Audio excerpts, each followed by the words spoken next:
In New York, I can feel the rhythm made you. That's what I do.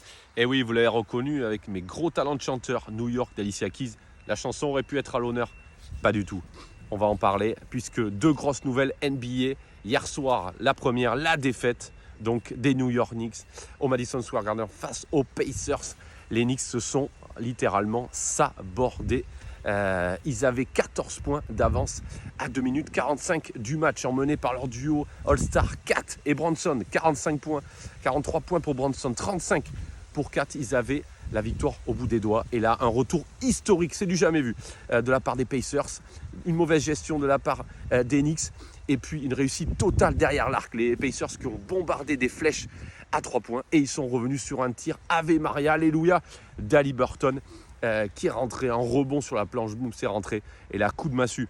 On le sait, dans ce genre de scénario, l'équipe qui revient à la dernière minute est à l'ascendant psychologique. Et c'est ce qu'on a vu derrière. Les Knicks ont perdu la prolongation et les Pacers ont volé. C'est un véritable braquage. Là, on peut parler de braquage de la part des Pacers au Madison Square Garden. Les Knicks qui vont avoir du mal à s'en relever. On va voir si leur mental, si leur cohésion d'équipe va faire la différence dans ce genre de situation. Mais bobo derrière la tête pour les Knicks. La deuxième grosse nouvelle, c'est le MVP. Le titre de MVP qui est tombé hier soir, c'est SGA, Shai Gilgeous-Alexander, pas facile à dire. SGA, le Canadien, qui rafle la mise face à Jokic. Bon, le Joker, sur les 4 dernières années, 3 titres de MVP. C'était le moment de laisser la place au Canadien qui n'a rien volé. Meilleur marqueur de la saison régulière, leader de la meilleure équipe de la saison régulière. Il vient d'emmener OKC en finale de la conférence Ouest, actuellement face aux Wolves, où il mène 1-0.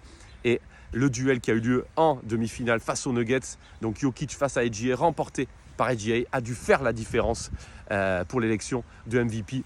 SGA, qui jeune n'était pas prédestiné à être ce champion, il était qualifié un peu de besogneux, mais c'est un bourreau de travail. Et malgré les critiques qui entourent un peu son jeu, tout en changement de rythme, on lui reproche le flopping un peu en NBA. Les joueurs critiquent un peu sa façon d'en rajouter. Flopper, c'est en rajouter au contact.